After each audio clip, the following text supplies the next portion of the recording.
Hi friends, ഒരു കാര്യം കേൾക്കണോ? നമ്മുടെ പാർലറില്ലേ, അവിടെ ഒരു ചെറിയ സംഭവം ഉണ്ടായി. ചെറുതല്ല കേട്ടോ, വലിയ സംഭവമാണ്. ഞാൻ എ സി ഒന്നും ഇടാതെ, നല്ല ചൂടാണ്, ഞാൻ എ സി ഒന്നും ഇട്ടില്ല. കാരണം ഞാൻ ഇൻസൈഡിൽ ഇരിക്കുന്നതുകൊണ്ട് എനിക്ക് അത്ര ചൂടൊന്നും ഫീൽ ചെയ്തില്ല. ഒരു കസ്റ്റമർ വന്നു, അവരൊരു 60 മിനിറ്റ്സ് ചെയ്യേണ്ട ഒരു കസ്റ്റമറാണ്. അപ്പോൾ അവരൊരു 10 മിനിറ്റ് ആയപ്പോൾ പറഞ്ഞു എനിക്ക് നല്ല ചൂടെടുക്കുന്നല്ലോ എന്ന്. അപ്പോൾ ഞാൻ ഓക്കെ എ സി ഇടാം. അപ്പോൾ സെൻട്രൽ എ സി ആണ്. എ സി ഞാൻ ഓൺ ചെയ്തു. എ സി ഓൺ ചെയ്ത് ഒരു 3-4 മിനിറ്റ്സ് കഴിഞ്ഞപ്പോൾ ഒരു സ്മോക്കിന്റെ സ്മെല്ല് വന്നു. തിരിഞ്ഞു നോക്കിയപ്പം സ്മോക്ക് ബാക്കിൽ നിന്ന് വരുന്നുണ്ട്. എവിടെ നിന്ന് വരുന്നെന്ന് അറിയില്ല. ബിക്കോസ് ഇതിന്റെ എ സി യൂണിറ്റ് ഏറ്റവും മുകളിൽ ടെറസിന്റെ മുകളിൽ ആണ് വെച്ചേക്കുന്നത്. അതുകൊണ്ട് എ സി ഫയർ ആയി വരുന്നതാണെന്നൊന്നും നമുക്കറിയില്ല. അപ്പോൾ ഒരു സ്മോക്ക് വന്നു. ഞങ്ങൾ വേഗം തന്നെ പോലീസിനെയും ഫയർഫോഴ്സിനെയും കൂടെ വിളിച്ചു. അത് കഴിഞ്ഞ് വന്ന മേളമാണ് ഈ കാണുന്നത്. ഒരു ചെറിയ സ്മോക്കാണ്. ഫസ്റ്റ് ഒരു ചീഫ് വന്നു, അയാൾ വണ്ടി വന്ന് നോക്കിക്കൊണ്ടിരിക്കുമ്പോൾ തന്നെ ഒരു 6 ട്രക്കാണ് വന്നത്, വലിയ ട്രക്ക്. അവർ വന്ന് ഇവിടുത്തെ എല്ലാ ഇലക്ട്രിക് എല്ലാ പ്ലഗും എല്ലാം റിമൂവ് ചെയ്തു. അതിനു മുന്നേ തന്നെ ഞാൻ കുറച്ചെല്ലാം റിമൂവ് ചെയ്തിരുന്നു. അവർ വന്ന് ഫ്രിഡ്ജിന്റെയും മൈക്രോവേവിന്റെയും എല്ലാത്തിന്റെയും ഈവൻ ടിവിയുടേതും എല്ലാം ഊരിയിട്ടു.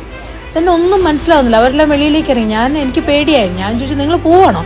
അപ്പോൾ അവർ പിന്നെ നോ ഞങ്ങൾ പോവില്ല, എന്താന്ന് കണ്ടുപിടിക്കും. അവർ കുറേ നേരം ശ്രമിച്ചിട്ടും ഒന്നും കണ്ടുപിടിക്കാൻ പറ്റിയില്ല. ഫൈനലി എനിക്കൊരു ചിന്ത വന്നു. ഞാൻ എ സി ടേൺ ഓൺ ചെയ്ത് കഴിഞ്ഞിട്ടാണല്ലോ ഇങ്ങനെ വന്നത്. അപ്പം ഞാൻ അവരോട് പറഞ്ഞു, ഞാൻ എ സി ടേൺ ഓൺ ചെയ്ത് കഴിഞ്ഞിട്ട് 2-3 മിനിറ്റ്സ് കഴിഞ്ഞിട്ട് ഇത് സംഭവിച്ചിരുന്നു. അപ്പോൾ എ സി ഇരിക്കുന്നത് മുകളിലായത് കാരണം അവരവരുടെ ട്രക്കിലുള്ള ലാഡറിൽ കൂടെ തന്നെ അവർ മുകളിലേക്ക് കയറുന്നതാണ് നിങ്ങൾക്ക് കാണാൻ പറ്റുന്നത്. അവരത് ലാഡറിൽ മുകളിൽ കയറി നോക്കിയപ്പോൾ അവിടെയാണ് സംഭവം. അതിങ്ങനെ ചൂട് കൊണ്ടിട്ട് അത് ഒരു ചെറിയൊരു അബദ്ധം എൻ്റെ ലാൻഡ് ലോഡ് കാണിച്ചിട്ടാണ്, ലാൻഡ് ലോഡല്ല അവരുടെ പണി ചെയ്യാൻ വന്നവർ കാണിച്ചിട്ടാണ് അങ്ങനെ ഒരു സംഭവം ഉണ്ടായത്. ഞങ്ങൾക്ക് വലിയ യൂണിറ്റ് ആയിരുന്നു അത്. ഞങ്ങളുടെ 2 സ്റ്റോറിൽ ഒരുമിച്ചുണ്ടായിരിക്കുന്ന ഒരു യൂണിറ്റാണ്. മറ്റേ ആൾക്കാർ അവരത് സെപ്പറേറ്റ് ചെയ്തപ്പം ഈ വലിയ യൂണിറ്റ് നമ്മുടെ പാർലറിന്റെ മാത്രമായിട്ട് അവർ വെച്ചു. അപ്പോൾ അത് അങ്ങനെ എന്തോ സംഭവിച്ചതാണ്. ഓൾസോ തെർമോസ്റ്റാറ്റ് കുറച്ചെന്തോ പ്രോബ്ലം ഉണ്ടായിരുന്നു. അങ്ങനെ എ സിന്ന് പറ്റിയതാണ്.